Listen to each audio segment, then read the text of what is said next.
ओम अमृतोपस्तरणमसि स्वाहा।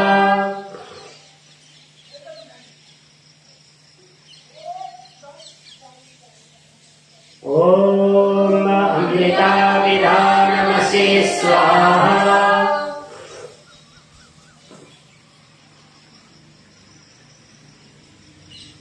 ओम सत्यं यशः श्रीर्मैश्रेः श्रयतां स्वाहा।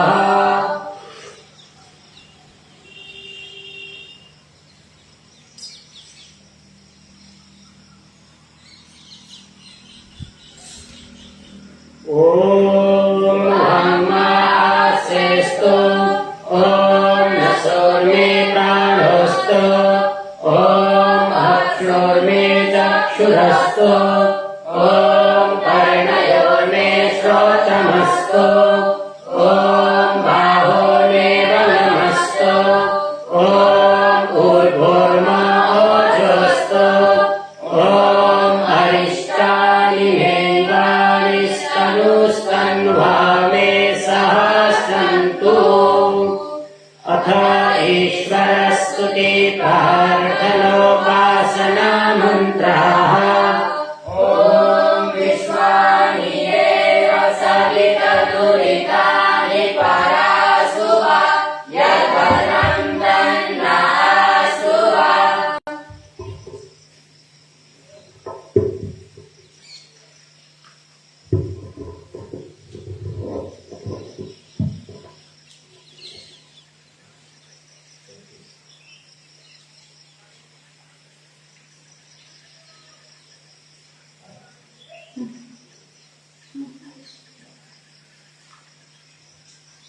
हे सकल जगत का उत्पत्ति करता, समग्र ऐश्वर्य युक्त, शुद्ध स्वरूप, सब सुख का दाता परमेश्वर, तपाईं कृपा करे हमरा संपूर्ण दुर्गुण दुर्व्यसन र दुख दूर गरी संपूर्ण कल्याणकारक गुण कर्म स्वभाव र पदार्थ हामीलाई प्राप्त गराउनुहोस्। ओम हिरण्यगर्भः समवर्तताग्रे भूतस्य जातः पतिरेव आसीत् व्यामुते मां तस्मै देवाय हविषा विधेम। जो स्वप्रकाश स्वरूप छ, रजसले प्रकाश गर्ने सूर्य चन्द्र आदि पदार्थ उत्पन्न गरेर धारण गरिरहेको छ, जो उत्पन्न भएका सम्पूर्ण जगतको प्रसिद्ध स्वामी एकमात्र चेतन स्वरूप थियो, जो सब जगत उत्पन्न हुनु अघि वर्तमान थियो, उसैले यस भूमि र सूर्य आदिलाई धारण गरिरहेको छ। हामीहरू त्यस सुख स्वरूप शुद्ध परमात्माका लागि ग्रहण गर्न योग्य योगाभ्यास र अति प्रेमले विशेष भक्ति गर्ने गरौँ। ओम य आत्मना बलदायस्य विश्व उपासते प्रशिशं यस्य देवाः यस्य छायामृतं यस्य मृत्युः कस्मै देवाय हविषा विधेम। जो आत्मज्ञान दिने, शरीर आत्मा र समाजका लागि बल दिने, जसको सबै विद्वानहरू उपासना गर्दछन् र जसको प्रत्यक्ष सत्य स्वरूप शासन र न्याय अर्थात् शिक्षालाई मान्दछन्, जसको आश्रय नै मोक्ष सुखदायक हुन्छ, जसलाई नमान्नु अर्थात् भक्ति नगर्नु मृत्यु आदि दुःखको हेतु हुन्छ।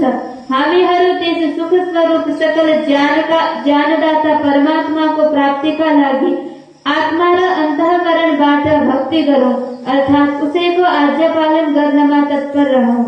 ओम यः प्राणतो निविशतो महित्वैकैद्राजा जगतो बभूव य ईशे अस्य द्विपदश्चतुष्पदः कस्मै देवाय हविषा विधेम। जो आफ्नो अनंत महिमाले प्राणयुक्त र अप्राणी रूप जगतको एकमात्र राजा विराजमान छ, जो यस मनुष्य आदि र गौ आदि प्राणीहरूमा शरीरको रचना गर्दछ।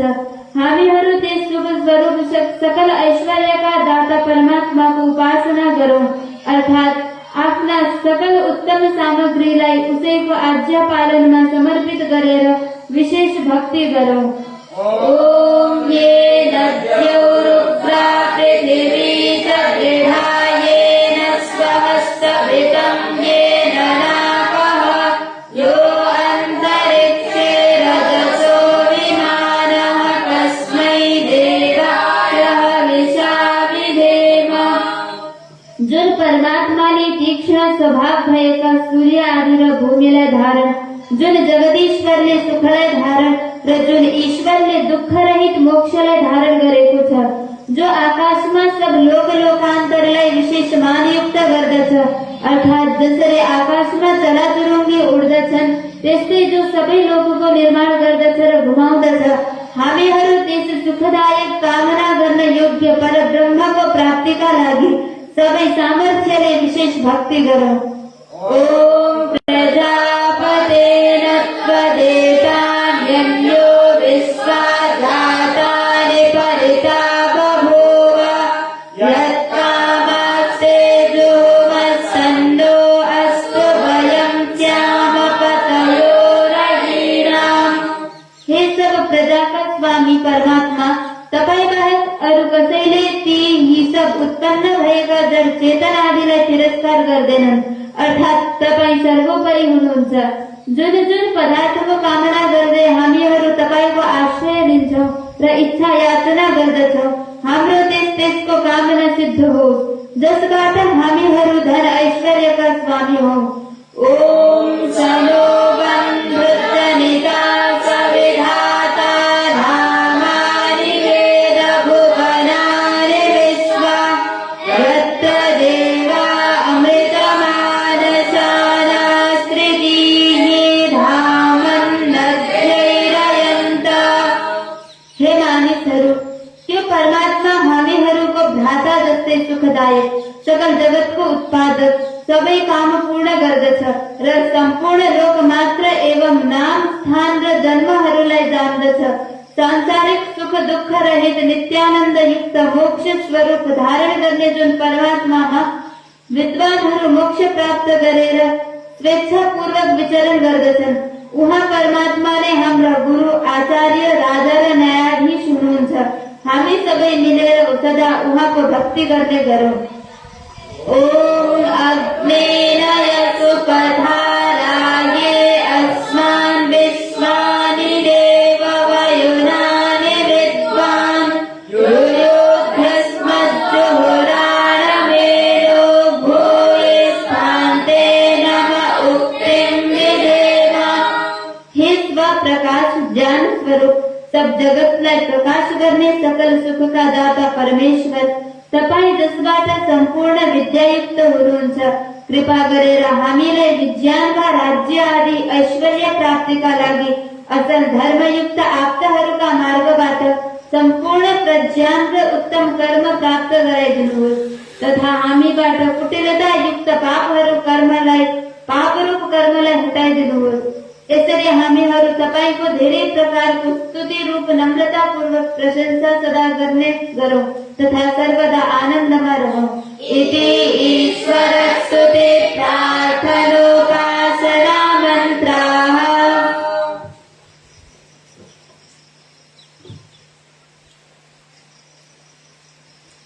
ॐ भूर्भुवः स्वः।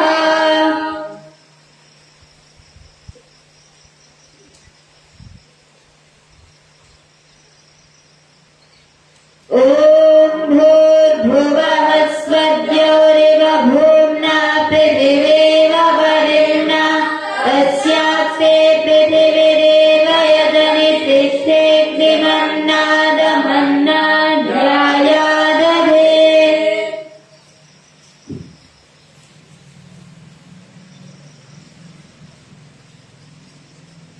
ॐ उद्बुद्धसाब्दे प्रतिजागृहीत्वमिष्टा पूते संसृते कामयञ्च अस्मिन् सदस्ये अत्युत्तरस्मिन् विश्वे देवाय प्रमाणश्च सीदत। ॐ अयन्त इद्म आत्मा जातवेदस्तेनेत्यस्वर्गस्वतेद्वर्धय चास्मान् प्रजया पशुभिर्ब्रह्मवर्चसे नाम्ना तेन समेधय स्वाहा।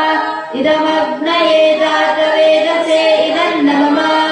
ॐ समिधाग्निं दुवस्य प्रभृतैर्बोधयता तिथिम् अस्मिन् हव्या जुहोतन स्वाहा। इदमग्नये इदं नमः। यशोतिषे घृतं तीव्रं जुहोतन अग्नये जातवेदसे स्वाहा। इदमग्नये जातवेदसे इदं नमः। ॐ तन्त्वा समिद्भिरङ्गिरो घृतेन वर्धयामसि बृहच्छोचाय विष्ठ्या स्वाहा। इदमग्नयेङ्गिरसे इदं नमः। ॐ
ॐ अनुमते नुवन्यस्व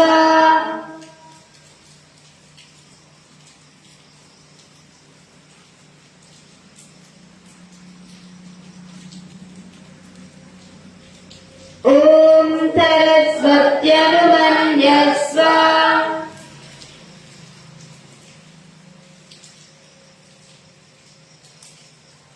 ॐ देवसवितः प्रसवयच्चं प्रसवयच्च पतिं भवाय दिव्यो गन्धर्वः केतपुः केतं नः पुनातु वाचस्पतिर्वाचं नः स्वदतु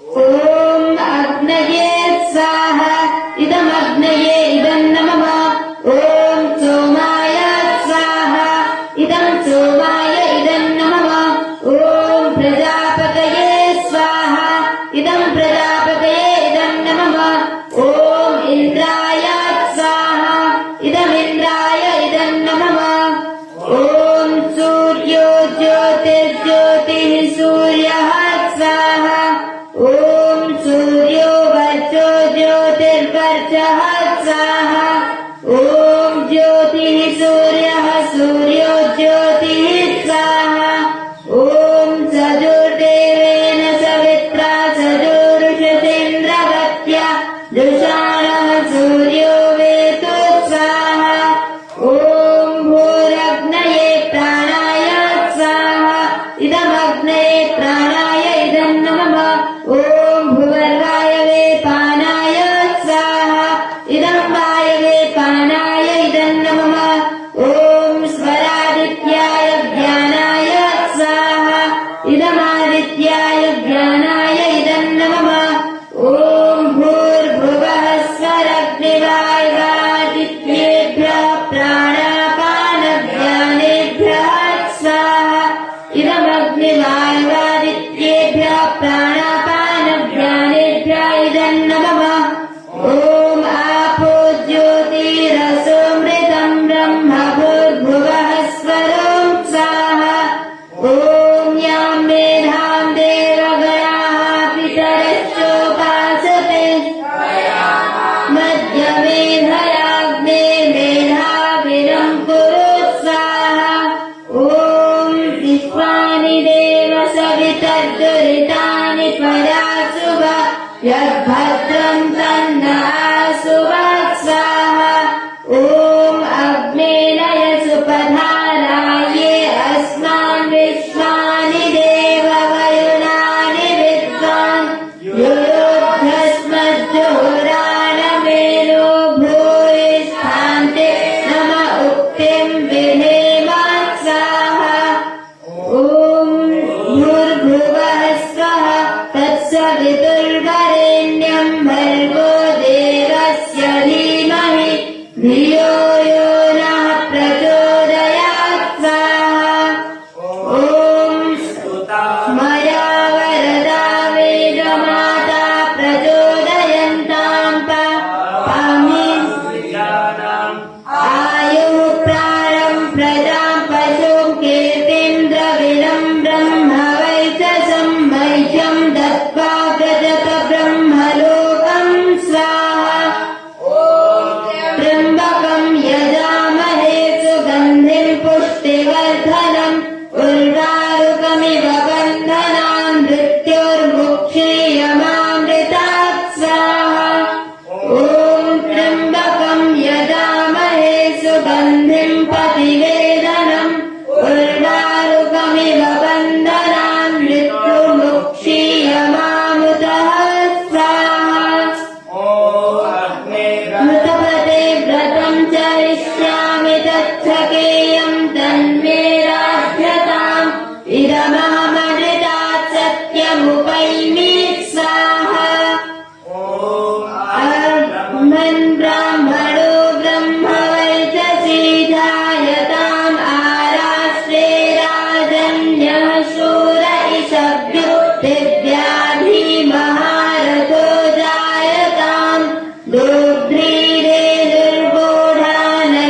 ॐ भूर्भुवः स्वः प्रजापतेन त्वदेतान्यो विश्वा जातानि परिता बभूव यत्कामास्ते धूमस्तन्नो अस्तु वयं स्याम पतयो रयिणां स्वाहा इदं प्रजापतये इदं नमः ॐ तन्नो अग्ने वरुणस्य विद्वान् देवस्य हेडो वयासि शिष्ठाः यजिष्ठो वन्दितमनसो शुचानो विश्वाद्वेषांसि स्वाहा इदमग्निवरुणाभ्यामिदं नमः ॐ सत्त्वन्नो अग्ने वमो भवोति निर्दिष्टो अस्या उषतो विष्टौ तव यक्ष्मनो वरुणं नराणो वीर्यवृणीकं सुहवो नरेति स्वाहा इदमग्निवरुणाभ्यामिदं नमः ॐ इमं मे वरुणश्रुधियावमत्या च हृदय वामवस्युराजके स्वाहा इदं वरुणाय इदं नमः ॐ तत्कायामि ब्रह्मणा वन्दमानस्तदा शास्त्रे यजमानो हविर्भिः अहेरमानो वरुणे अभोऽप्युरुषं समान आयुः प्रमोची स्वाहा इदं वरुणाय इदं नमः शतं वरुणं ये सहस्रं यज्ञियाः पाशामि तदा महान्तः तेभिर्नो अद्य सवितो तद्विष्णुर्विश्वे मुञ्चन्तु मरुतः स्वर्गाः स्वाहा इदं वरुणाय सवित्रे विष्णवे विश्वेभ्यो देवेभ्यो मरुद्भ्यः स्वर्गेभ्यः इदं नमः ॐ अयाश्चाग्निस्य निविशस्ति पाश्च सत्यमित्वमयासि अयानो यज्ञं वहाश्चयानो देवि वेषजं स्वाहा इदमग्ने अयसे इदं नमः ॐ उदुत्तमं वरुणपाशमस्मदवाधमं निमध्यमं शठाय अभावयमादित्यव्रतेतवानागसो अदितये स्याम स्वाहा इदं मग्नयादित्यादितये च इदं नमः ॐ भवतन्नः समनसौ सते तथा हरेकसौ मा यज्ञं हिंसिष्टं मा यज्ञपतिं जातवेदसौ शिवो भवतमध्यनः स्वाहा इदं जातवेदोभ्याम् इदं नमः ॐ यदस्य कर्मरोत्य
शोकरसन्तापहरो नेतिरन् सर्वभावना हरु पापात्याचारका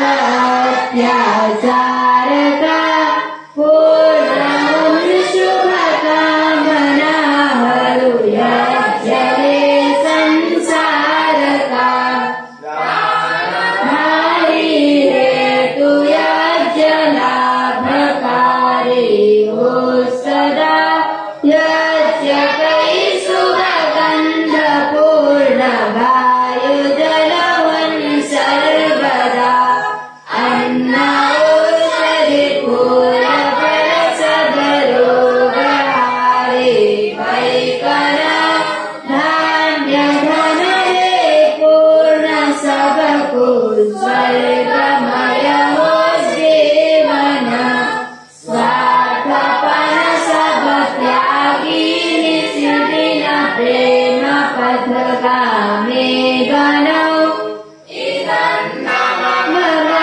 भावना रे पूर्ण सभामी गणौ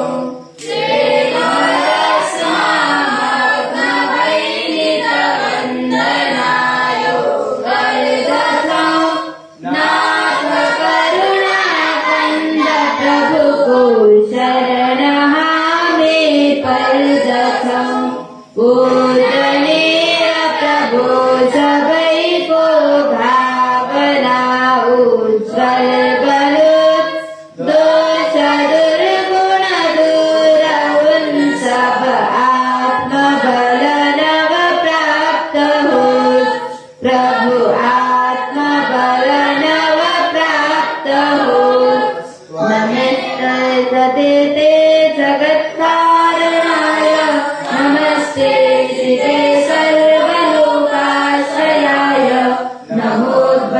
नमोऽद्वैततत्त्वाय मुक्तिप्रदाय नमो ब्रह्मणे व्यापिने शाश्वताय त्वमेकं शरण्यं त्वमेकं वरेण्यं त्वमेकं जगद्धारकं स्वप्रकाशं त्वमेकं जगत्कर्तृपात्री प्रहर्त्री त्वमेकं परं निष्कलं निर्विकल्पम् नाम भयं भीषणं भीषणानां गते प्राणिनां पावनं पावनानां महोच्चैकदानां नियन्त्रे त्वमेकं परेषां परं रक्षणं रक्षणानां वयं त्वां स्मरामो वयं त्वां भजामो वयं त्वां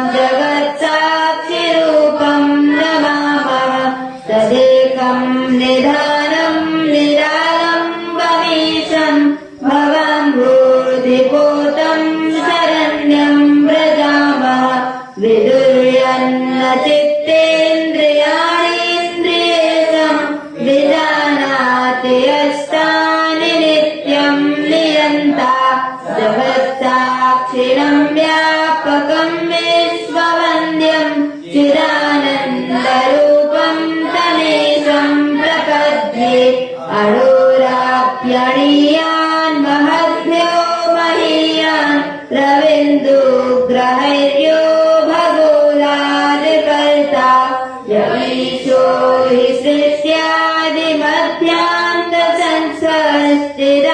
सृष्ट्यादिमध्यान्तसंस्थिरानन्दरूपं तमेशं प्रपद्ये यतो जायते विश्वमेतत् समस्तं स्थितं यत्र यस्मिन् लयं याति काले अनादिं विभुं चादिमध्यान्तशून्यं चिदानन्दरूपं तमेशं प्रपद्ये वशे यस्य विश्वं समस्तं सदास्ते यदा भासतो भाति यद्वै विचित्रं न जानन्ति यं तत्त्वतो योगिनोऽपि चिदानन्दरूपं तमेशं प्रपद्ये त्वमेव माता च पिता त्वमेव त्वमेव बन्धुश्च सखा त्वमेव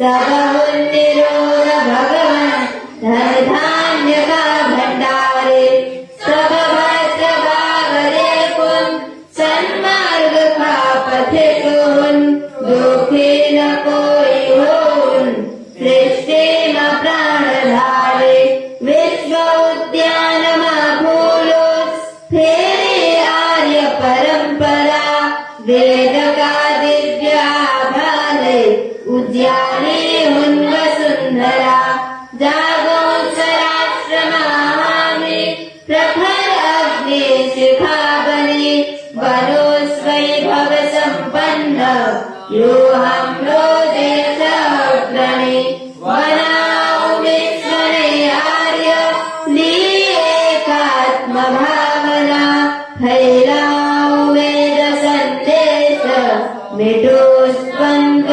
प्रतारणा।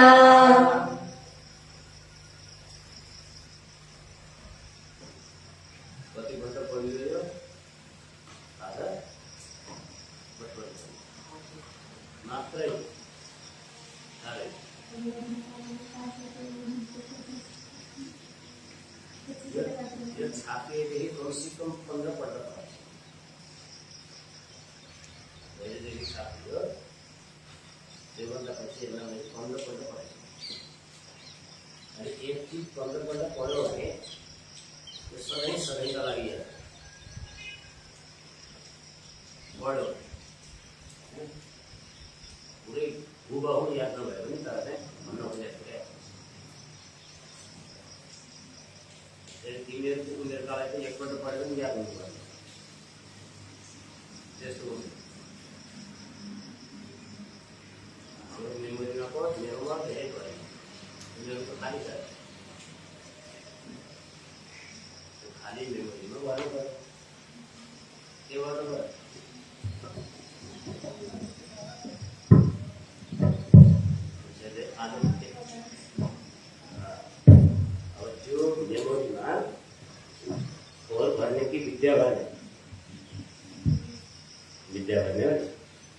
विद्या भर्नलाई चाहिँ के चाहिन्छ पहिलो कुरा के चाहियो भन्दा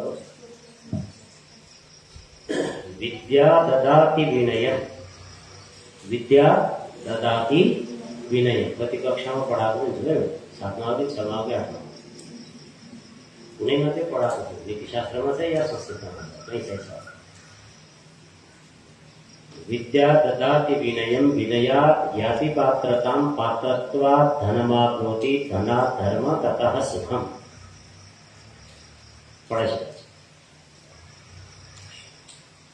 विद्याले के दिन्छ विनय दिन्छ नम्र हुन सिकाउँछ झुक्न सिकाउँछ हैन यदि विद्या पढेर पनि नम्र छैन भने काम छैन फेरि त्यो त घमण्डी भएको सुकेको लट्ठी हुन्छ नि सुको लट्ठी हरियो त झुक्छ भाङ्गिन्छ हैन अनि त्यो हरियोको महत्त्व पनि हुन्छ बढी है तर जो सुकेको हुन्छ नि त्यो बङ्गाउनु खोज्दा पनि या त भाँचिन्छ या बङ्गिँदैन साह्रो छ भने बङ्गिँदैन अनि अलि उच्च चाहिँ के हुन्छ त्यो भाँचिन्छ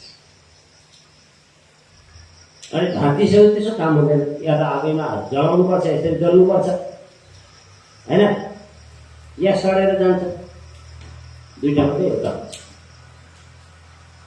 त्यसैले विद्याले विनय दिन्छ विनय नम्र हुन सिकाउँछ झुक्न सिकाउँछ यदि विद्या पढेर झुक्न जानिएन भने फेरि पढ्नुको कुनै पनि अर्थ हुँदैन एक पहिलो विनयात् याति पात्रता अब झुक्न जानेको छ विनय छ भने त्यसमा पात्रता आउँछ पात्रता भनेको योग्य भन्छ बुझ्यो नि ऊ योग्य भन्छ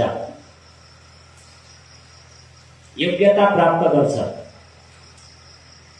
अनि पात्रता प्राप्त भइसकेपछि के हुन्छ पात्रत्वात् धनम आप्नोति जब वो योग्य हुन्छ त्यसपछि उसले के कमाउँछ धन कमाउँछ अब धन भनेको पैसा मात्रै पनि होइन धन धेरै चिज हुन्छ पैसा पनि आवश्यक हो तर साथसाथै अरू चिज पनि धन हो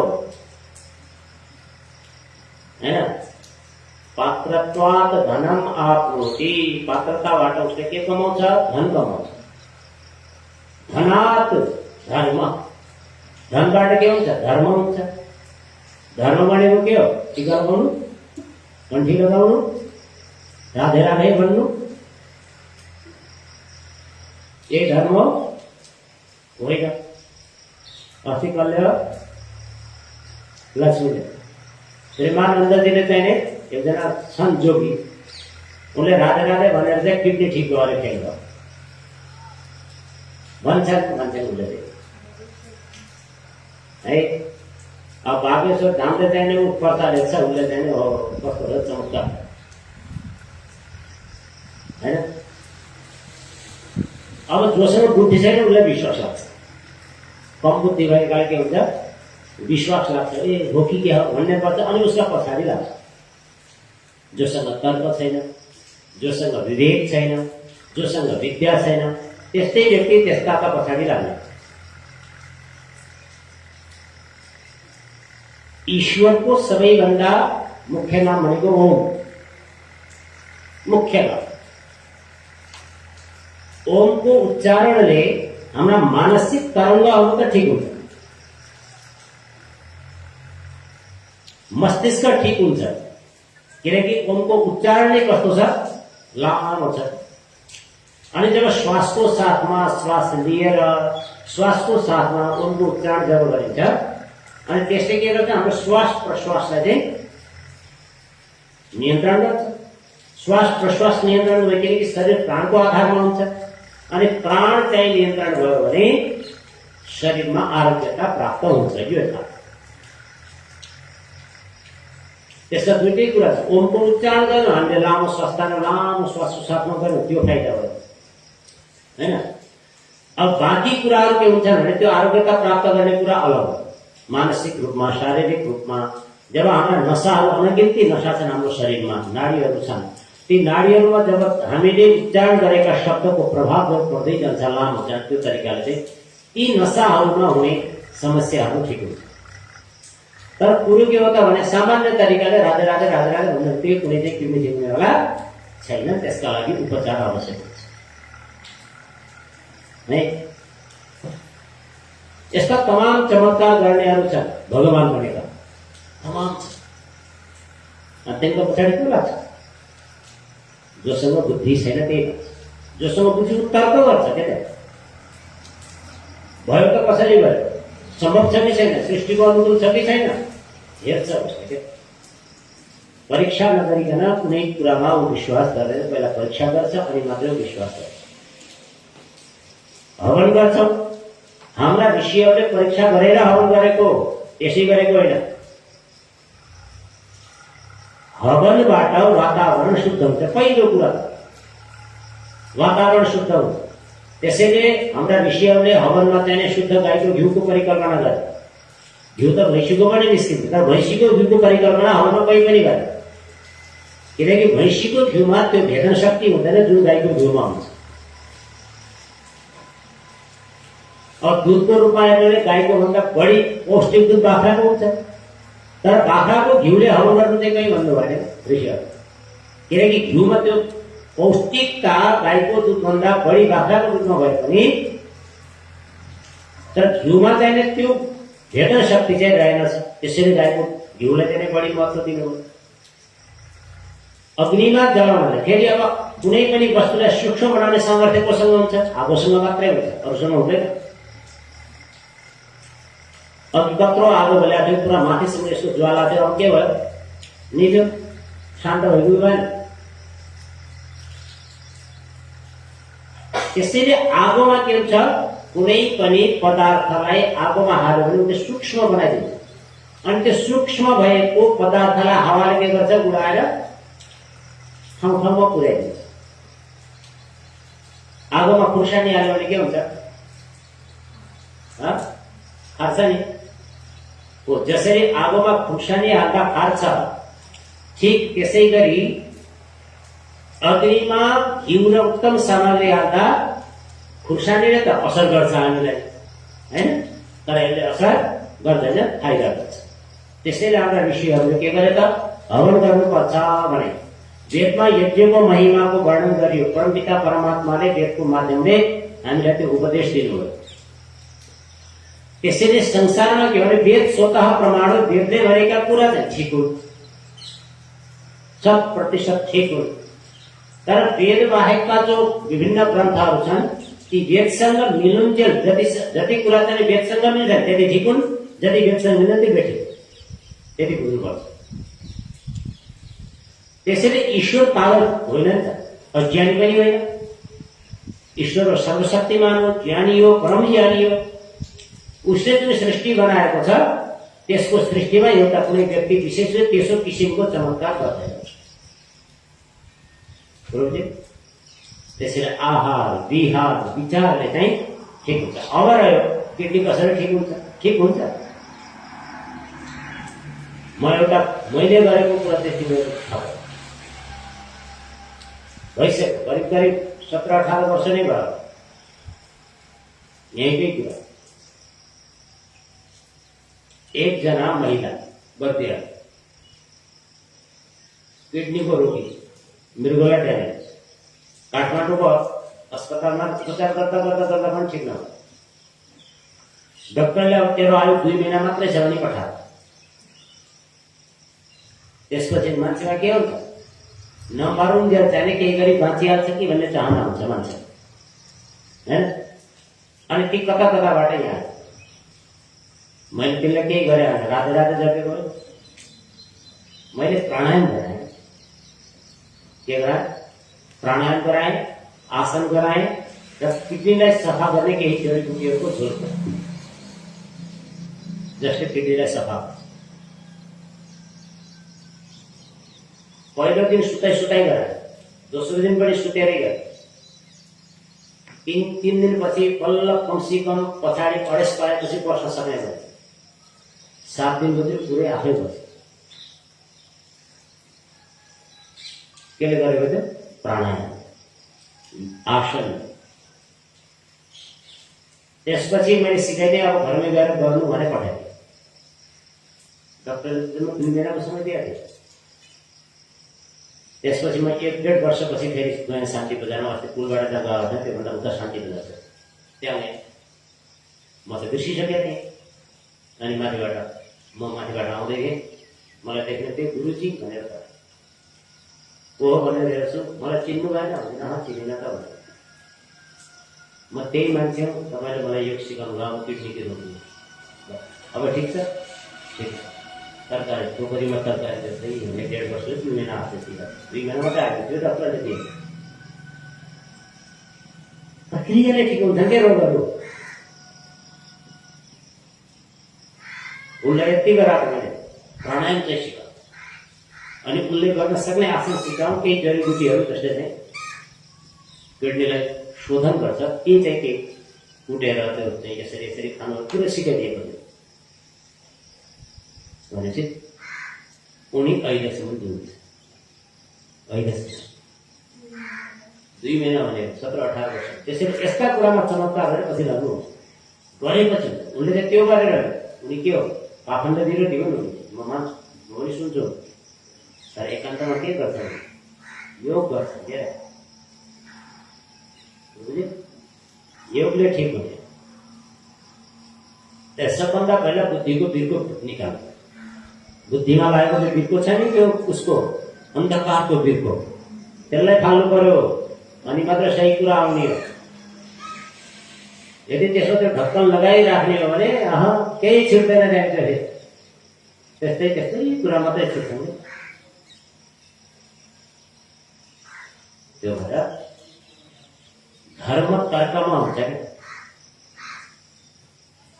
युक्तिमा हुन्छ, शास्त्रमा हुन्छ, त्यस्तै सिकाउँछ। अब त्यो केले प्राप्त गर्ने? विद्याले प्राप्त गर्ने। विद्याको कुरा मैले भनिहालेँ। त्यो भएर अब यो आर्योदेश्य रत्नमाला हामीले अहिलेसम्म करिब 15 पल्ट चाहिँ मैले सुनाइसकेँ, फेरि सुनाउँदैछु। मैले एकपल्ट त्यति बेला 32 जना विद्यार्थी, त्यति बेला के भनेको थिएँ मैले, एक-एकवटा सबले याद गर्ने, अनि हरेक दिन चाहिँ सन्ध्यावनमा एक-एकवटा बोल्ने भनेको थिएँ। भने मात्रै कसले पालन गर्यो? सुरुमा कति 10-15वटा त्यसले याद गरेको थियो, त्यो खाइसक्यो। अनि यसले 10 कति याद गरेको थियो, त्यसले नै खाएन। अरूको कसैले यादै गर्यो। 5वटा उल्लेख गरेको प्रश्न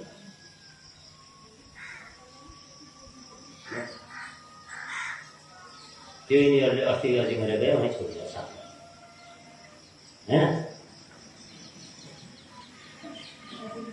त्योभन्दा पछि मैले चाहिँ 3जनालाई किताबै दिएको छु, एउटालाई छैन।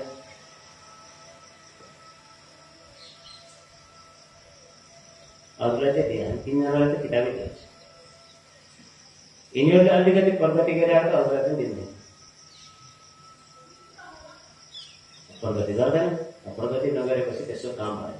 त्यो खेर फाल्नलाई होइन नि त, यसो सदुपयोग गर्न। किताब भनेको सदुपयोगका लागि हुन्छ, खेर फाल्नका लागि हुँदैन।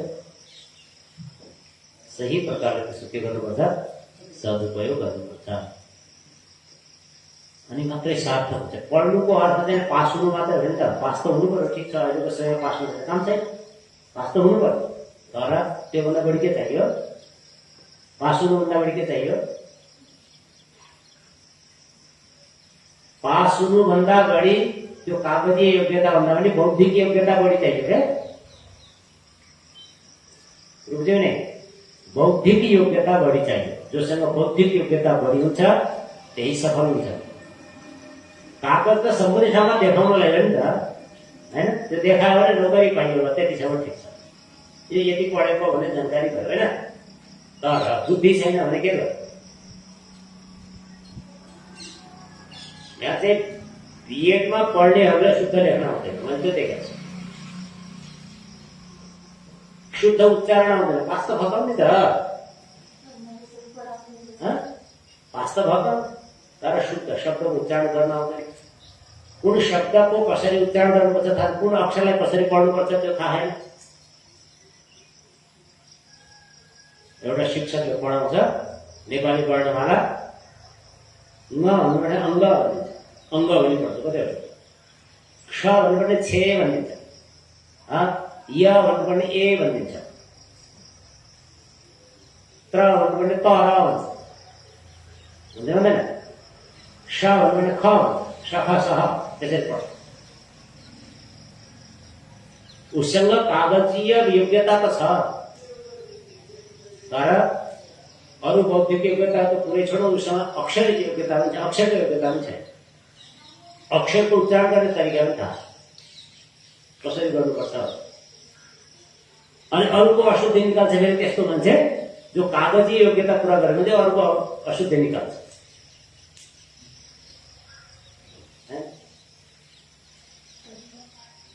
अब ज्ञान विज्ञान म त त्यसरी पो। अनि एक दिन एकदम एउटा रहेछु, भोलिपल्ट उसले बजाएर मलाई सोध्यो, तपाईँ ज्ञानलाई ज्ञान किन भन्नुहुन्छ? मैले भने म जे हो त्यही भनिरहेको छु, ज्ञान कहाँ छ देखाउनुहोस् मलाई ज्ञान। जब मैले चाहिँ अनि अक्षरहरू चाहिँ एक एक व्युत्पत्ति गरेर देखाएँ होइन, उसको वर्तनी गरेर देखाएँ, मिनिङ त्यस्तो काम हुन्छ भन्छ देखिनु स्वीकार किन गर्दैन? किनकि उसले वर्णोच्चारण शिक्षा सिक्दै सिकेन क्या। वर्णोच्चारण शिक्षा सिकेको भए सिकाएको जान्ने थियो, उसको गल्ती होइन नि त,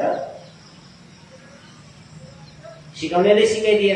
अब मान एउटा शिक्षकले उसलाई चाहिँ य भन्नुपर्ने ठाउँमा ए भन्न सिकाएपछि कसरी य भन्छ भन्दैन, उहाँलाई ब भन्न सिकाइदिएपछि कसरी भन्छ होइन।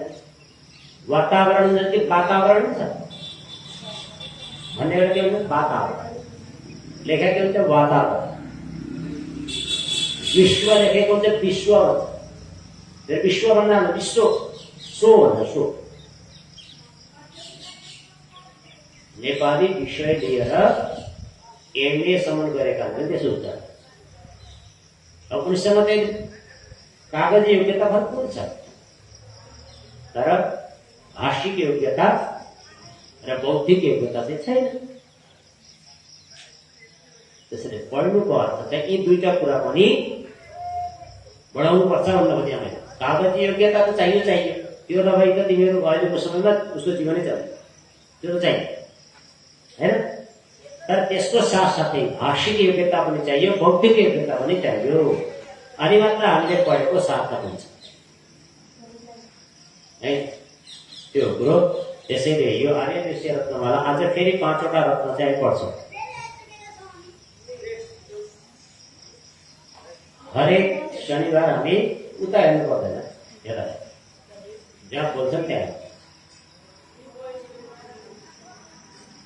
है, उता हेर्ने चाहिँ बुझ्नुपर्छ, पर जानुपर्छ बोल्नु नि। यहाँ बसेर चाहिँ पछाडि सकिने बुझ्यो। त्यहाँ हेर्नु नै छ भने उठ्ने ऊ तल जाने अनि तलतरी हेर्ने।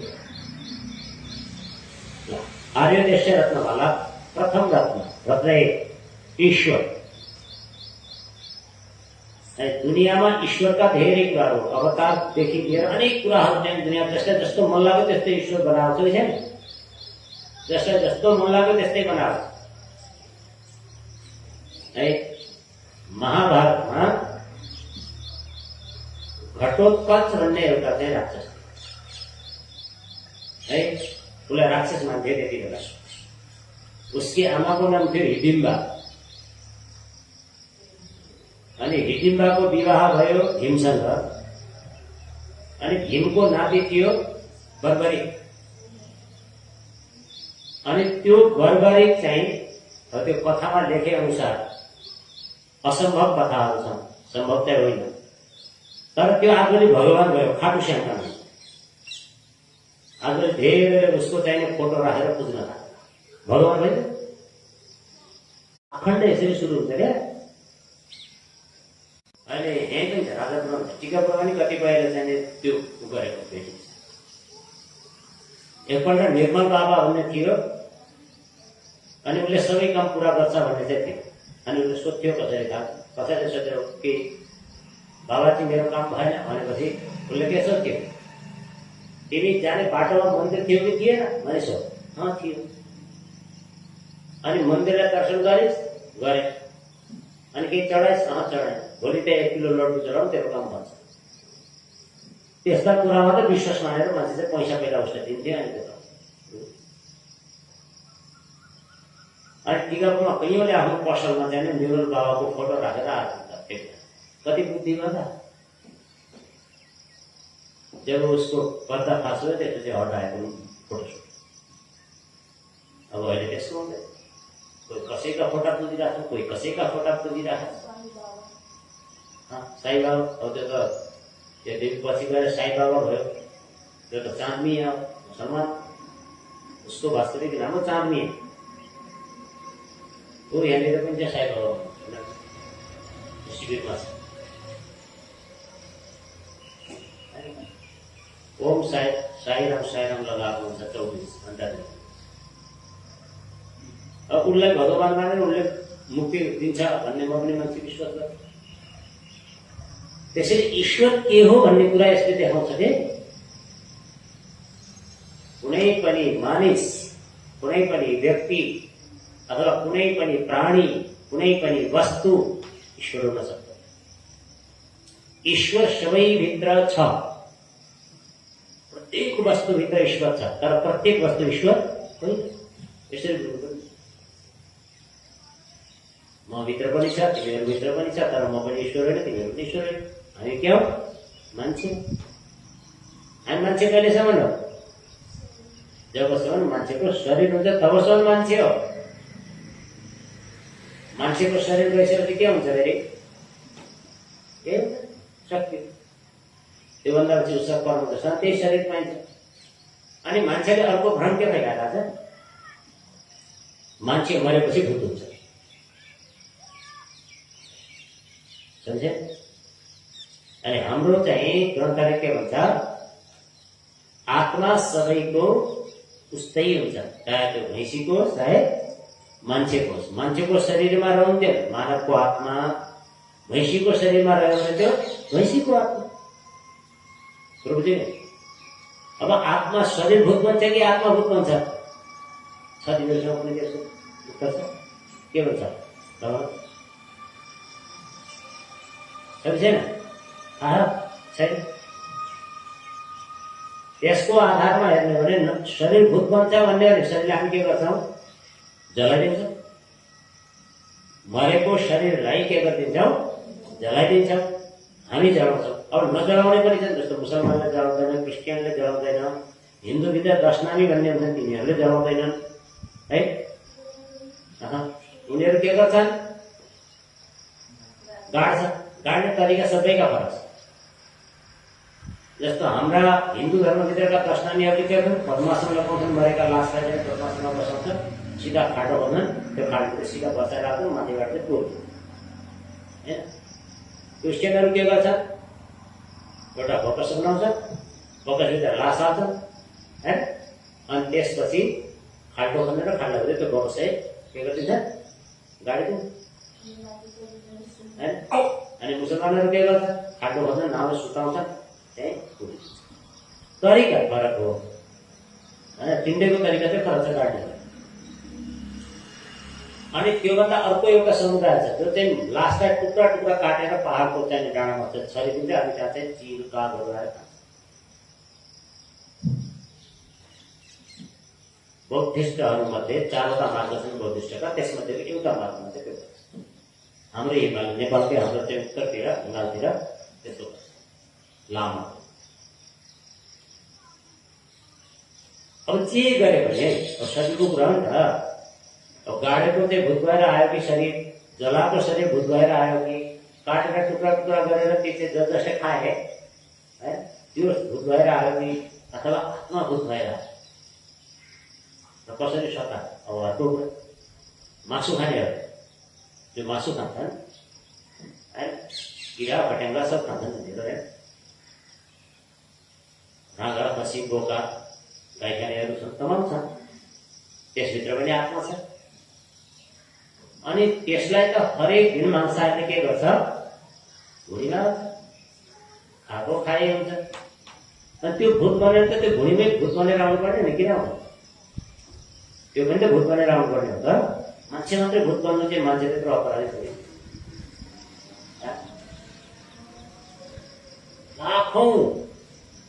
लाखौं के करोडौं चाहिँ खसी बोका काटिन्छन् तिनी,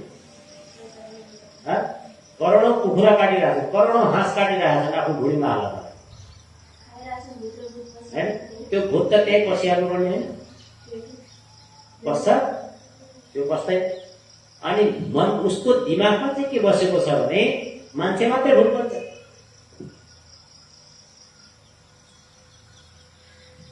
अब आत्मा त न मान्छेको न केही, हामीले शास्त्र पढेनौँ होइन, बुझेनौँ, अनि शरीरलाई नै आत्मा सम्झेन थाल्यो। त्यो भएर सत्य कुरा चाहिँ खोज्नुपर्छ, भ्रमका पछाडि लाग्नु हुँदैन।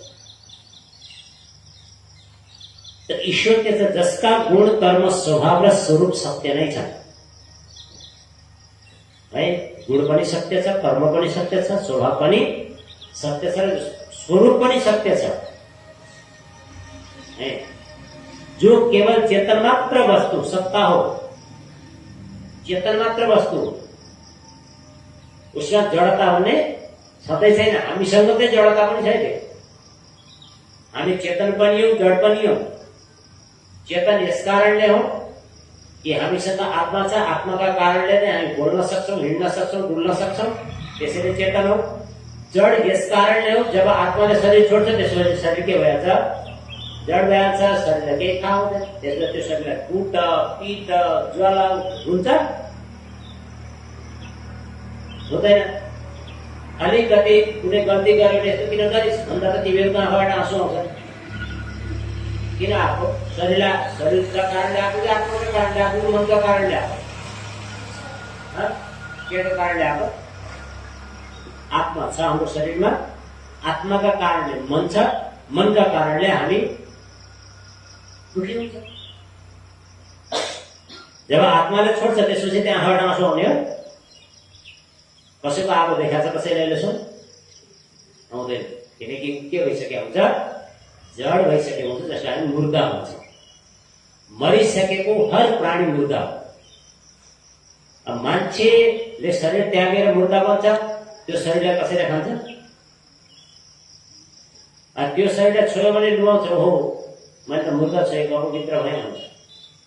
अनि अर्को मुर्दा हुन्छ खसी, राँगा, भैँसी, बोका, कुखुरा, हाँस। अर्को मुर्दा हुन्छ उसलाई चाहिँ मजाले चपाइ खान्छ। मुर्दा खाएको नि त ओके ना? अब मुर्दा खाना ठिक कि बेटिला होला त?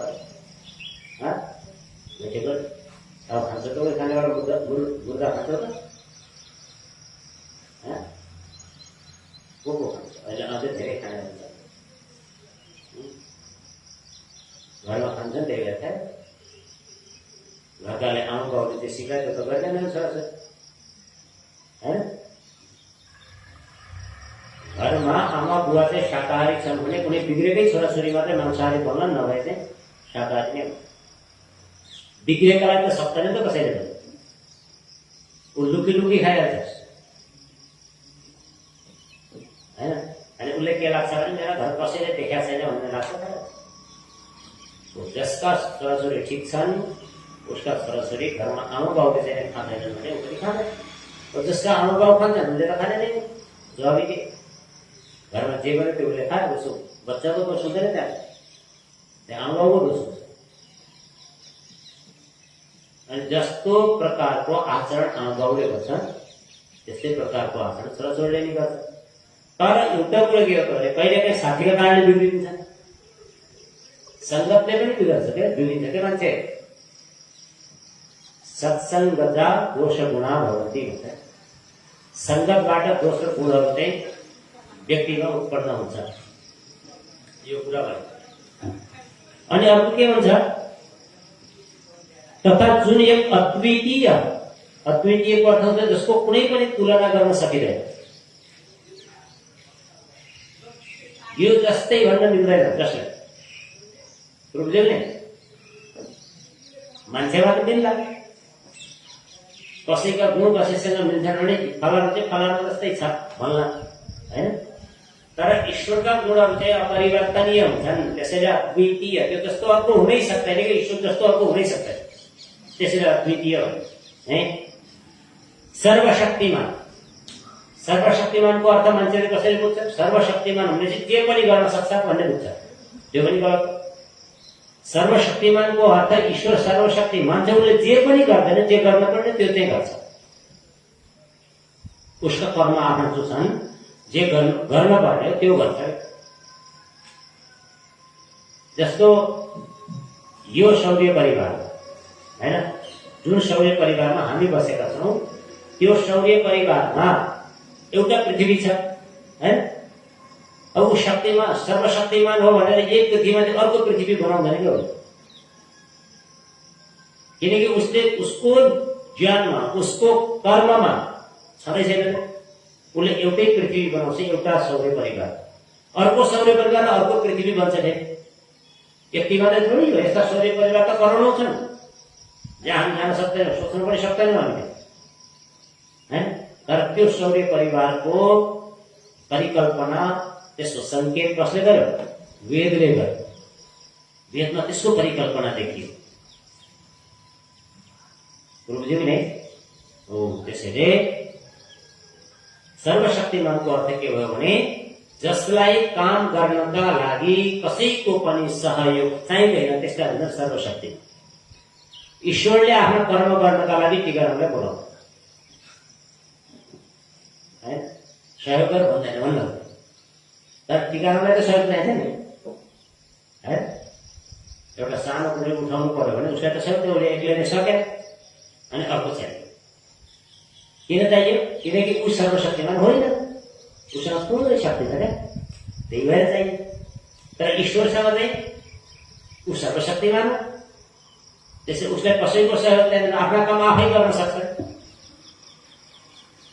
त्यसैले चाहिँ रावण कंसलाई मार्नका लागि ईश्वरलाई अरू चाहिँ धर्म आउनु पर्दैन, किनकि उसभित्र पनि उही सर्वशक्तिमान, उसलाई मार्नु छैन, त्यही भएर है। अर्को चाहिँ निराकार, जसको कुनै आकार छैन।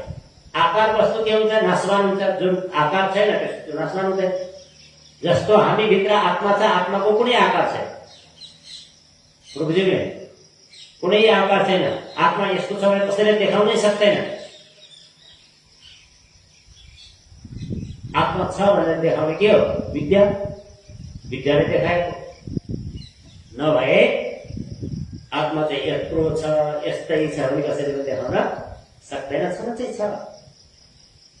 आत्मा नभइकन त शरीरको अस्तित्व नै छैन। त्यसैले के हुँदैन? आत्मा मर्दैन।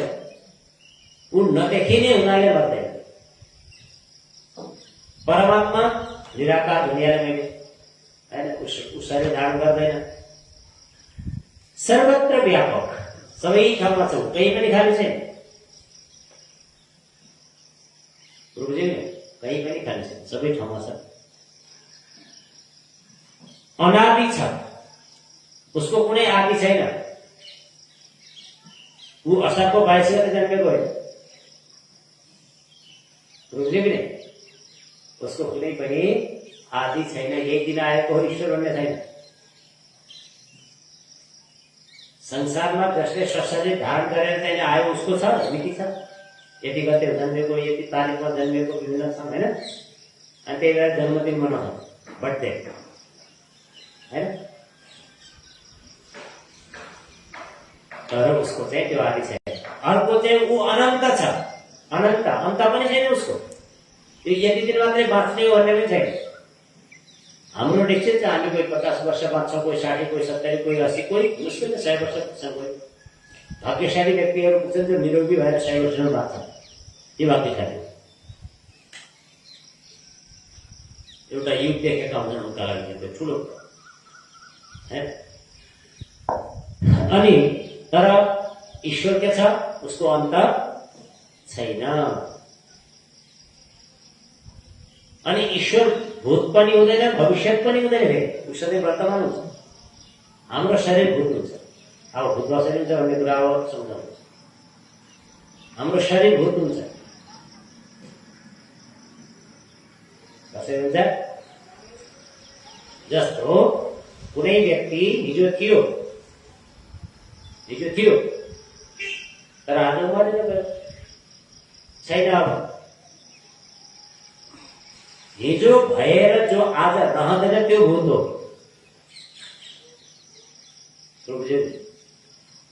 हिजो थियो तर आज रहेन भने त्यो हिजो भएको के भइगयो? त्यो भूत भइगयो। तर त्यो भूतले चाहिँ कसैको दिमाग बिगार्दैन है। त्यसका लागि ध्यान ल्याउनु पर्छ। ती सबै चाहिने जोसँग मानसिक रूपमा जो कमजोर छ नि त्यसलाई चाहिन्छ। सुखदेखि लिएर अनेक कुराहरू चाहिँ मानसिक रूपमा जो कमजोर छ त्यसलाई चाहिन्छ, मनका रोगी। र अर्को के छ? सत्य गुणले युक्त छ र जसको स्वभाव अविनाशी, कहिले नाश नहुने, ज्ञानी, आनन्दी, शुद्ध, न्यायकारी, दयालु र अजन्मादी छ। जसको कर्म जगतको उत्पत्ति, पालन र विनाश गर्नु तथा सबै जीवहरूलाई पाप पुण्यको फल सही दिनु हो, त्यस परम सत्तालाई ईश्वर भनिन्छ। ईश्वर कहिल्यै पक्षपात गर्दैन, घुस लिँदैन। धेरै जसोले के हुन्छ भने मैले यस्तो पाप गरेको छु, म मन्दिरमा गएँ भने, यदि नरिवल चढाएँ भने, त्यहाँ चाहिँ जलाधार गरेँ भने, रुद्राभिषेक गरेँ, शिवलिङ्गमा चाहिँ जल चढाएँ, दुध चढाएँ भने मेरा पाप पर्छ। मान्छेलाई त्यस्तो विश्वास।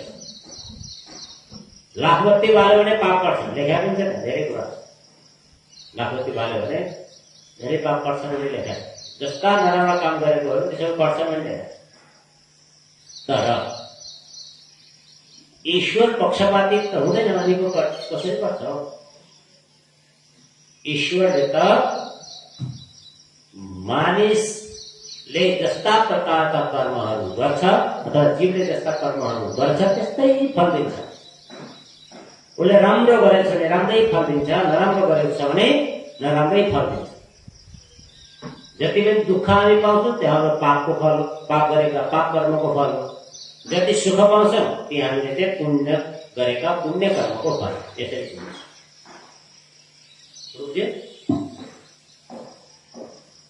त्यो भएर यो चाहिँ यस्तो छ, ईश्वर चाहिँ यसलाई भन्छ। अब धर्म, जसको स्वरूप ईश्वरका आज्ञाको यथावत पालन र पक्षपात रहित न्यायपूर्वक सर्वहित गर्नु छ, जुन प्रत्यक्षादि प्रमाणहरूले सुपरीक्षित छ र जुन वेदोक्त हुनाले सबै मनुष्यहरूलाई ग्रहणीय छ, यसर्थ यही एकमात्र धर्म मान्न योग्य छ, त्यसैलाई धर्म भनिन्छ। जहाँ कुनै कपट छैन, कुनै छल छैन, हैन, सबैलाई समान रूपले चाहिने, जहाँ ग्रहण गर्न उनले सक्छ त्यसलाई के भनिन्छ? धर्म भनिन्छ। जहाँ छल छ, प्रपञ्च छ, ओहो ल त चाहिँ यस्तो मान्छे तैँले मन्दिर सुन्नु हुँदैन, पाप लाग्छ, त केटी होस्, केटीले जने लाउनु हुँदैन, पाप लाग्छ। ईश्वरले यसो पक्षपात थोरै गर्छ। त्यो पक्षपात कसले गरेको हो? मान्छेले गरेको। अनि मान्छेले गरेको पक्षपातमा ईश्वरको दोष हुँदैन। ईश्वरले त संसारमा सबैले बराबर चाहिँ अधिकार दिएको छ, चाहे त्यो केटा होस् चाहे केटी होस्, राम्रा काम गर्न अथवा नराम्रा काम गर्न। ईश्वरले नराम्रा काम गर्न चाहिँ भन्दैन है। ईश्वरले वेदको माध्यमले के भनेको छ? राम्रो काम गर भनेको छ क्या। तर पनि मान्छे चाहिँ आफू के गर्छ? ऊ स्वतन्त्र छ, त्यसैले नराम्रो काम पनि गर्छ। अनि त्यो नराम्रो कामबाट बच्नु पर्दैन। नराम्रो काम गरेर दुःख पाइन्छ। चोरी गरेपछि दुःख पाइन्छ कि सुख पाइन्छ? दुःख पाइन्छ। चोरी गर्यो, प्रहरीले समात्यो, अनि लिएर कहाँ खोज्छ? उसलाई जेलमा खोज्छ। अनि उसको इच्छा थियो जेलमा जाने, चोर्नेको?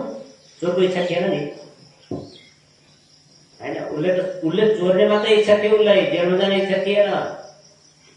तर पनि के भयो? जेलमा त गयो, समातिएर। त्यहाँ के लागू भयो त? कर्मफल आफ्नो बसमा छैन। कर्म गर्न चाहिँ म स्वतन्त्र छु, तर कर्मफल भोग्न चाहिँ म स्वतन्त्र छैन। मैले गरेका कर्मको फल अर्कोले नै भोग्छ। त्यसको अर्थ के हो? अर्को के छ? अधर्म केलाई भन्छ? अब यसरी बुझ। जसको स्वरूप ईश्वरको आज्ञालाई छोडेर तथा पक्षपात सहित अन्यायी भएर परीक्षा नगरिकन आफ्नो मात्रै हित गर्नु, जसमा अविद्या, हठ, अभिमान, क्रूरता आदि दोषयुक्त भएका कारण वेद विद्याबाट विरुद्ध छ। यसकारण यो अधर्मलाई सबै मनुष्यले त्याग्न योग्य छ। यसकारण यो अधर्म कहलाउँदछ भनिएको छ। अब पुण्य के हो?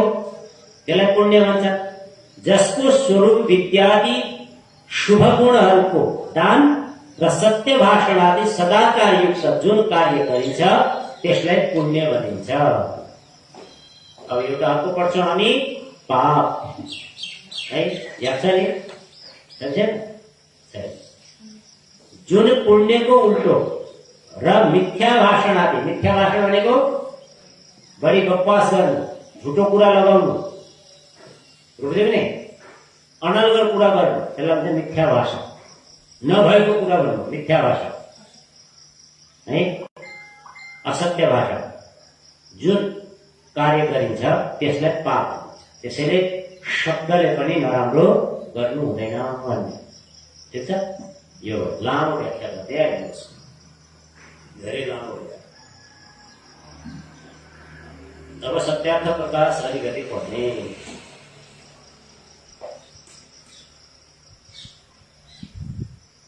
ल, 4 प्रकारका बौद्धको बारेमा मैले भनेको थिएँ, कसैलाई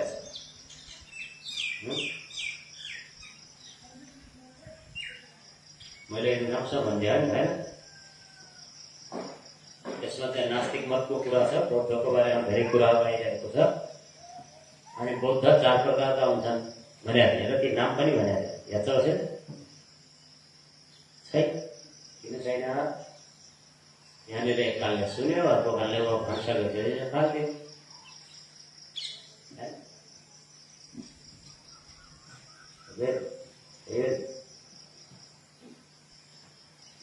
यो राम्रो लक्षण नि है। ल, अब चाहिँ आज धेरै पढ्थ्यो, 2टा संवाद मात्रै पढ्थ्यो। नास्तिक। नास्तिकले के भन्छ? जगतमा एउटै ईश्वर छैन। कसले भन्छ? गफ यहाँ सुन्ने, पछि गर्नु। अहिले यहाँ म के भन्दैछु त्यो सुन्ने है। जगतमा एउटै ईश्वर छैन भन्छ। कसले भन्छ? नास्तिकले। तर जति मुक्त जीव छन् ती सबै ईश्वर हुन्। जति मुक्त जीव छन् ती सबै के हुन्? ईश्वर। मुक्त भनेको दुःखबाट छुटेका जति सबै के भए? ईश्वर भए। जसले दुःख छैन ती ईश्वर भएको कति सजिलो भएन? घर घरमा ईश्वर। अनि यसको आस्तिकले कसरी उत्तर दिएको छ ध्यान दिनुहोस्। यो सर्वथा व्यर्थ कुरा हो। व्यर्थ भनेको बेकारको कुरा है। किनकि पहिले बद्ध भएर मुक्त भएको फेरि बन्धनमा अवश्य पर्नेछ। किनकि ती स्वाभाविक रूपमा सदैव मुक्त होइनन्। जसरी तिम्रा 24 तीर्थंकर पहिले बद्ध थिए, पछि मुक्त भए र फेरि बन्धनमा अवश्य पर्नेछन्। अनि धेरै जसो ईश्वर छन् भने जीव अनेक हुनाले लड्दै भिड्दै फिरे जस्तै ईश्वर पनि लड्ने भिड्ने गर्नेछन्। धेरै बेर त आफूसँग लड्छ, तभन्दा म ठुलो भन्छन्, लड्छन् हैन। अनि पुराणका कथाहरूमै भनेका भन्छन् पहिला कसको पूजा गर्ने भन्ने छलफल गरेर देवताहरू है। अनि धेरै के गरिसकेपछि गणेश चाहिँ सबैभन्दा ठुलो देवता हो, त्यसैले सबभन्दा पहिला गणेशको पूजा गर्नुपर्छ भन्ने चाहिँ भयो। त्यो लडाइँ भएको हो त होइन। त्यो होला नहोला आफ्नो ठाउँमा छ, कथामा भनेको अनुसार चाहिँ त्यही लडाइँ गरेर भएको हो, नभए किन हुन्थ्यो? अनि सबै चाहिँ ईश्वर हुने भन्दा आउँछ लड्छन्, तभन्दा म ठुलो ईश्वर त म हुँ एउटा भन्छ, अर्कोले पनि त्यही भन्छ। लडाइँ हुन्छ मान्छे त यति लड्छ, तभन्दा म जान्ने हो भने लड्छन्, लड्दैन भने अब ती ईश्वर त झन् जान्ने हुने भए त जति झन् लड्ने भए अर्कालाई स्वीकारै गर्दैन। त्यसैले यो चाहिँ गलत छ भन्न खोजेको। अब दोस्रो अर्को नास्तिक है के भन्छ? ए मूर्ख, जगतको कर्ता कोही पनि छैन, जगत त स्वयं सिद्ध छ भन्छ नास्तिक। यो जगत बनाउने अर्को कोही पनि छैन, त्यो त आफै बनेको हो है। अब यसको उत्तर चाहिँ राम्रोसँग बुझ्ने, जगत आफै बनेको कि कसैले बनाएको राम्रोसँग। यो जैनहरूको कति ठुलो भूल हो। यो जगतमा कर्ता नभई कुनै कर्म र कर्म नभई कुनै कार्य भएको देखिन्छ। यो कुरा त गहुँको खेतमा स्वयं सिद्ध आफै गहुँ पिँधिएर रोटी बनेर जैनीहरूको पेटमा पुग्छ भने जस्तै भयो। खेतमा गहुँ आफै उम्रियो, आफै त्यो पिठो बन्यो, अनि त्यो पिठो आफै रोटी बन्यो, अनि त्यो रोटी आफै ल्याएर पेटमा पस्यो भने जस्तै भयो। हुन्छ त्यस्तो? हुँदैन। त्यसैले कर्ता बिना जगत बन्दैन, आफै बन्दैन भन्ने हो यसको तात्पर्य। कपास, धागो, कपडा, कुर्ता, पटुका, धोती, पगडी आदि आफै बनेर कहिल्यै आउँदैन। त्यसरी आउँथ्यो भने कसले खर्च गर्थ्यो? खर्च गर्न आवश्यक थियो कि लुगा किन सिलाउनु पर्थ्यो होइन? अनि कपडा तयार गर्ने कम्पनी किन चाहिने थियो? उद्योगहरू किन चाहिने थियो? आफै बनेर आउँथ्यो।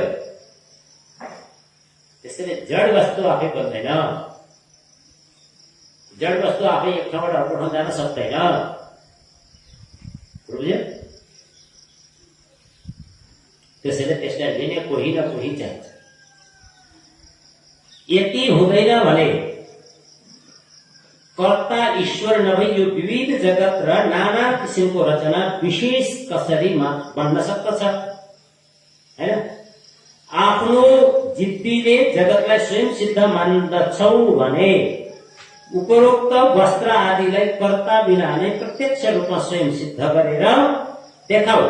यस्तो सिद्ध गर्न सकेन भने तिम्रो प्रमाण शून्य कुरालाई कुन बुद्धिमानले मान्ने छ र? भनेको जोसँग बुद्धि छ उसले चाहिँ मान्दैन, जोसँग बुद्धि छैन उसले चाहिँ मान्न सक्छ। कुरो त्यति। ल आज चाहिँ यति नै गऱ्यो हामीले है। यसको व्याख्या चाहिँ धेरै नगर, धेरै जान्ने भयो भने पनि गाह्रै हुन्छ।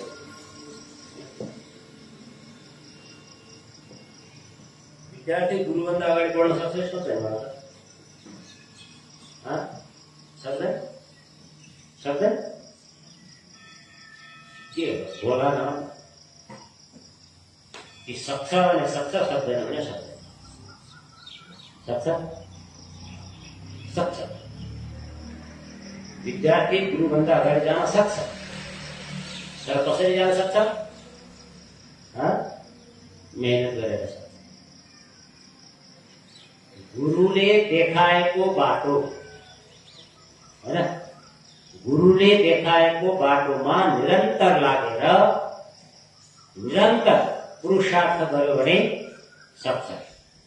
गुरुभन्दा बढी जान्ने हुन सक्छ। जस्तो अर्जुनलाई शस्त्र विद्या कसले सिकायो? द्रोणाचार्य। द्रोणाचार्य चाहिँ शस्त्र विद्यामा निपुण थिए। त्यति हुँदा हुँदै पनि अर्जुन सर्वश्रेष्ठ कसरी भयो? सर्वश्रेष्ठ धनुर्धर अर्जुन कसरी भयो? किनकि अरू पनि हुनुहुन्छ, त्यहाँ धेरै राजकुमारहरू थिए, राजाका छोरा धेरै पढ्थे त, त्यहाँ धेरैले सिक्थे, धेरै पनि अर्जुन मात्रै किन भयो?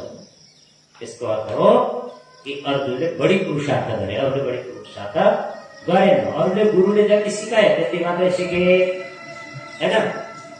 अर्जुनले गुरुले सिकाए भन्दा बढी सिक्ने प्रयास गरे, पुरुषार्थ गरेर सर्वश्रेष्ठ। अनि गुरुभन्दा माथि पढेर विद्वान संसारमा विरलै कोही हुन्छ, सबै चाहिँ हुन सक्दैन है, सबै हुन सक्दैन, कोही हुन सक्छन्, हजारौंमा एउटा निस्किन सक्छ। तर त्यति भएर पनि फेरि पनि गुरुसँग भएको ज्ञान हुने पुरुषार्थ गरेर त्यहाँ पुगिहाल्छ मान्छे, तर गुरुसँग भएको ज्ञानलाई पुरा लिन सक्दैन है। यो चाहिँ एउटा पुरुषार्थ गर्यो, अर्को तरिकाले त्योभन्दा बढी जान्ने त्यो अलग कुरा, तर गुरुसँग जुन विद्या छ, जुन विवेक छ नि, त्यो विवेक चाहिँ लिन सक्दैन अथवा त्योभन्दा बढी हुन सक्दैन भन्नु, यो चाहिँ फरक।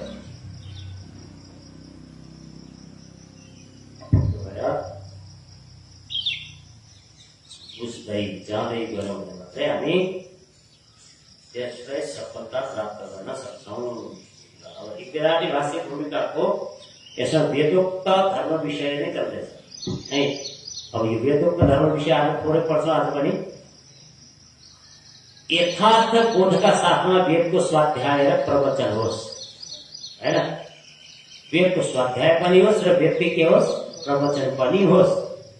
जब मानिसले वेदलाई राम्रोसँग बुझ्नेछन्, त्यसपछि वेदलाई राम्रोसँग बुझिसकेपछि वो अन्य अज्ञान, अन्धविश्वास र पाखण्डमा फस्दैन, त्यसबाट मुक्त हुन्छ, माथि उठ्यो। यदि त्यसलाई बुझ्न सकिएन भने त्यो आफै चाहिँ अन्धविश्वासलाई जन्माइदिन सक्छ क्या। त्यस्तो मान्छे, पढेकै मान्छेले पनि के गरिदिन सक्छ? अन्धविश्वासलाई जन्माइदिन सक्छ।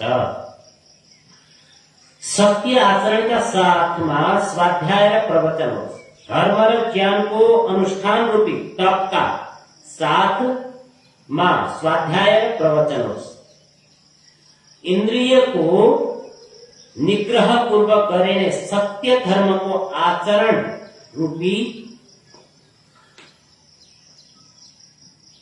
दमका साथमा स्वाध्याय र प्रवचन होस्। अधर्मको इच्छा मनमा आउन नदिने श्रमको अभ्यासका साथ स्वाध्याय र प्रवचन होस्। अग्नि साधनका साथमा स्वाध्याय र प्रवचन होस्। नित्य होम रूपी अग्निहोत्रका साथमा स्वाध्याय र प्रवचन होस्। मनुष्य सम्बद्ध धन विद्यादिको व्यवहारका साथमा स्वाध्याय र प्रवचन होस्। संपत्तिको प्राप्तिका साथमा स्वाध्याय र प्रवचन होस्। वीर्य वृद्धि का साथमा स्वाध्याय र प्रवचन होस्। आचार्य अर्थात गर्भदेखि नै शिशु रक्षा आदि कार्यका साथमा स्वाध्याय र प्रवचन होस्। आचार्य राखीकर भन्नुहुन्छ, मनुष्यले सत्यवादी हुनुपर्छ। के हुनुपर्छ? सत्यवादी हुनुपर्छ, सदैव साँचो बोल्ने हुनुपर्छ। आचार्य पौरुषिष्टि भन्नुहुन्छ, मानिसले नित्य तप गर्नुपर्छ। नाग मौद्गल्य भन्नुहुन्छ, स्वाध्याय, वेदाध्ययन र प्रवचन अध्यापन मात्र गर्नुपर्छ। केही नै तप हो, त्यही नै तप हो भनिएको छ। वेदको अध्यापन गरी आचार्य आफ्नो शिष्यलाई उपदेश गर्नुहुन्छ, सत्य बोल, धर्म गर, स्वाध्यायमा प्रमाद नगर, हैन? आचार्यलाई प्रिय धन गुरु दक्षिणा दिएर सन्तानको लहरोलाई विच्छेद नगर, अर्थात दार संग्रह गरी असल सन्तति पैदा गर, सत्य व्यवहारमा प्रमाद गर्नु हुँदैन, धर्ममा प्रमाद गर्नु हुँदैन, आत्मरक्षामा प्रमाद गर्नु हुँदैन, र आत्मकल्याणका कुरामा प्रमाद गर्नु हुँदैन, स्वाध्याय र प्रवचनमा प्रमाद गर्नु हुँदैन, देव कार्य र पितृ कार्यमा प्रमाद गर्नु हुँदैन। आमालाई देवता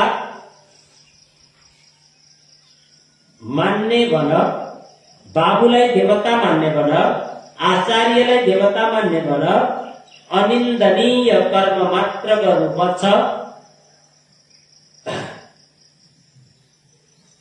अन्यमा निन्दनीय कर्म गर्नु हुँदैन, हामीले जे असल आचरण गरेका छौं ती मात्र तिमीले आचरण गर्नु,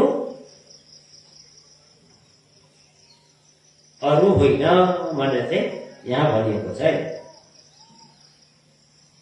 अब एउटा अनुच्छेद अर्को पढेर यसलाई पुरा गर्छौं। यसको भावार्थ चाहिँ फेरि अर्को छैन है। जो कोही पनि हामीभन्दा श्रेष्ठ विद्वानहरू हुनुहुन्छ, उहाँहरूका लागि पनि तिमीले आसन दिई विश्राम गराउनु वा उहाँहरूसँग सत्संग गरी लाभ लिनु पर्दछ, श्रद्धापूर्वक दान गर्नु पर्दछ वा अश्रद्धाले भए पनि दान चाहिँ गर्नुपर्छ, लाजले पनि दान गर्नुपर्छ, डरले पनि दान गर्नुपर्छ, विवेकले दान गर्नुपर्छ, अनि अध्ययन गरेर यहाँबाट गएपछि पनि तिमीलाई यदि शास्त्रीय कर्मका विषयमा सन्देह भयो भने तिम्रो समाजमा जो विचारक, कर्मकुशल, कर्मरत, मृदुभाषी, धार्मिक विद्वानहरू हुनुहुन्छ, त्यो कर्मको विषयमा उहाँहरू जस्तो आचरण गर्नुहुन्छ, त्यसमा तिमीले पनि त्यस्तै आचरण गर्नु। त्यसै गरी व्यवहार गर्ने विषयमा सन्देह हुँदा जो विचारक, कर्मकुशल, कर्मरत, मृदुभाषी, धार्मिक विद्वानहरू हुनुहुन्छ, उहाँहरूले त्यस्ता अवसरहरूमा जस्तो व्यवहार गर्नुहुन्छ, तिनीसँग तिमीले पनि त्यस्तै व्यवहार गर्नु। आदेश हो यो नै उपदेश हो, यो नै वेद र उपनिषदको शिक्षा हो, यो नै अनुशासन हो, यस्तै उपासना गर्नु पर्दछ। उपास्य पनि यही हो भनेर चाहिँ भनिएको छ र योभन्दा पछिको फेरि हामी अर्को शनिबार पढ्नेछौँ।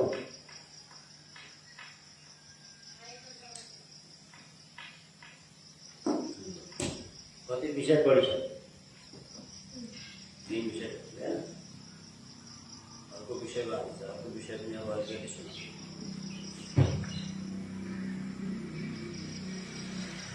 शनिबारको पढाइ यही हो नि त।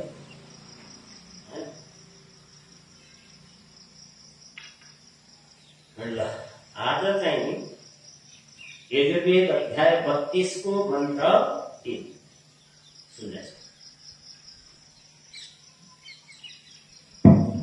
यहाँ के भनेको छ? ओम न तस्य प्रतिमा अस्ति नाम यस्य नाम महति यशः हिरण्यगर्भ इत्येष मामाहिंषि इत्येष यस्मान्न जात इत्येषः भनिएको। अब यसको संस्कृत पढेर मैले है बाँकी शब्दार्थ र भावार्थ मात्रै थोरै पढ्छु।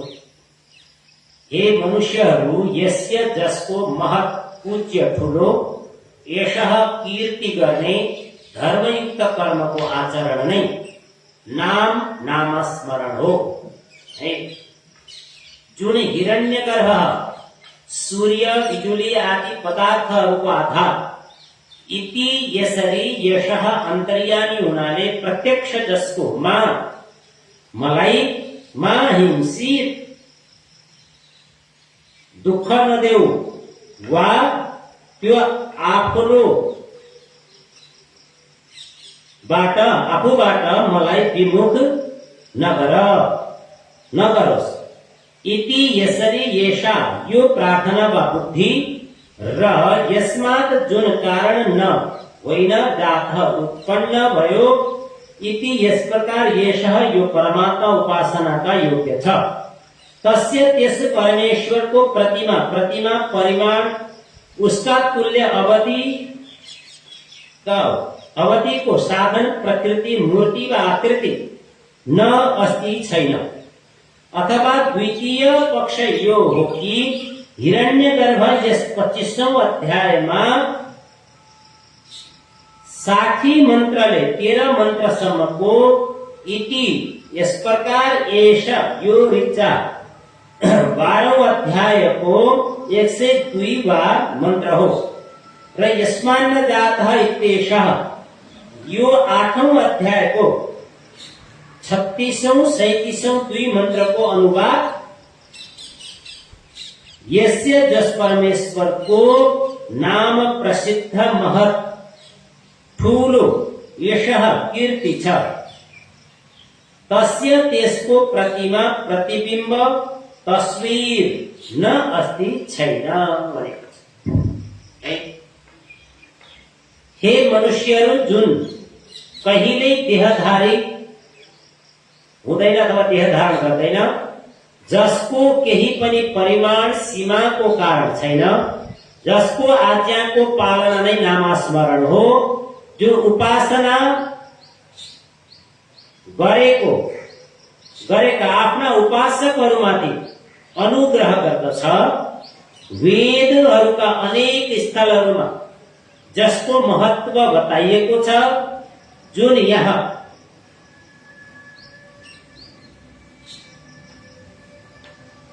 यसभन्दा भिन्न को उपासना गर्छौ भने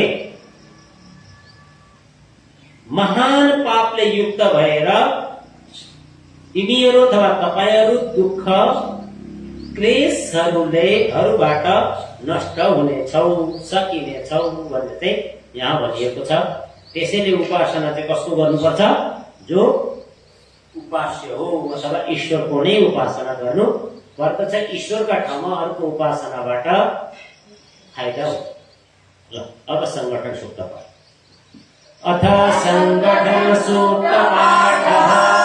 ओम संसमित्युवशे विषण्णग्ने विश्वानिर्यान् इदस्पदे समिध्यसे सनो वसून्याभर। हे प्रभु शक्तिशाली चौ सृष्टिधायी बनाउछौ, तिम्रो गुणवेद बाबुछन् गर्नुहोस् धनवृष्टियौ। ओम संगच्छध्वं संवदध्वं सम्भो मनांसि जानताम्। देवाभागं यथा पूर्वे सञ्जानाना उपासते। हीरा प्रेमलिनीजेय बोला ज्ञानी सवे बना।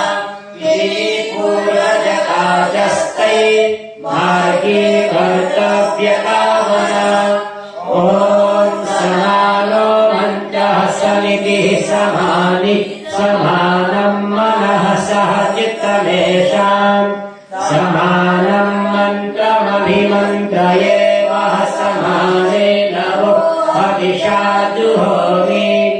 समानः श्रीकार सबको चित्तमन सब एक हुन्। बराबर ज्ञानमदिंछु पाये आनंदि सब बनुन्। ओम समानेव आगो समान हृदयानि वः समानमस्तु वो मनो यथा वः सुसहासति परिरोधी को संकल्प सबे का दिल महोत्सदा प्रेम दे मन हो स्पूर्ण वृद्धि हो सुख संपदा।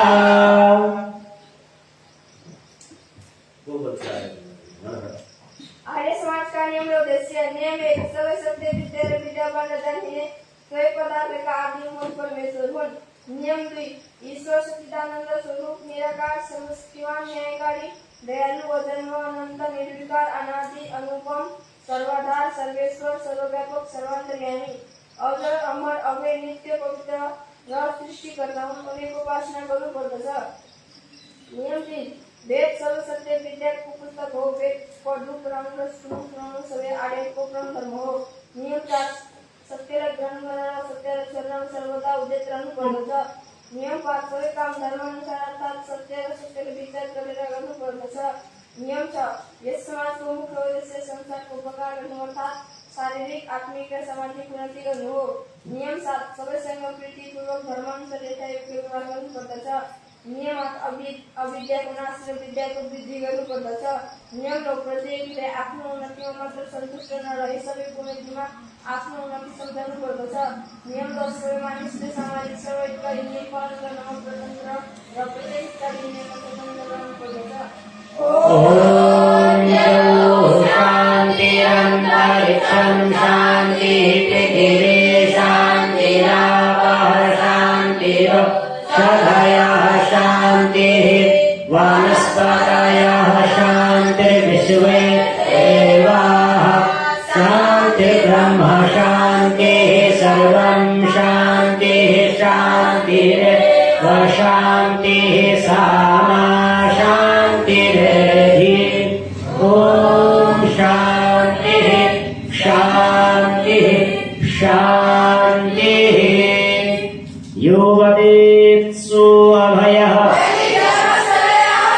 मर्यादा पुरुषोत्तम श्रीरामचन्द्रः योगिराज श्रीकृष्णचन्द्रः देशधर्मस्य हुतात्मानो वीराः नेपालमाता वैदिक सनातन धर्मस्य गौवादि समस्त प्राणिनां गुरुवर्गजानन्दस्य वेदोद्धारक महर्षि दयानन्द सरस्वत्याः वेद ज्योतिः ओम पताका आर्य समाजः सत्यार्थ प्रकाशः संसारस्य श्रेष्ठ पुरुषाः आर्य वीर वीरांगनाः अस्माकं परिवर्तने अस्माकं सुधारः वैदिकं नादं वादयिष्यामः अस्माकम् उद्घोषः प्रणवध्वनिः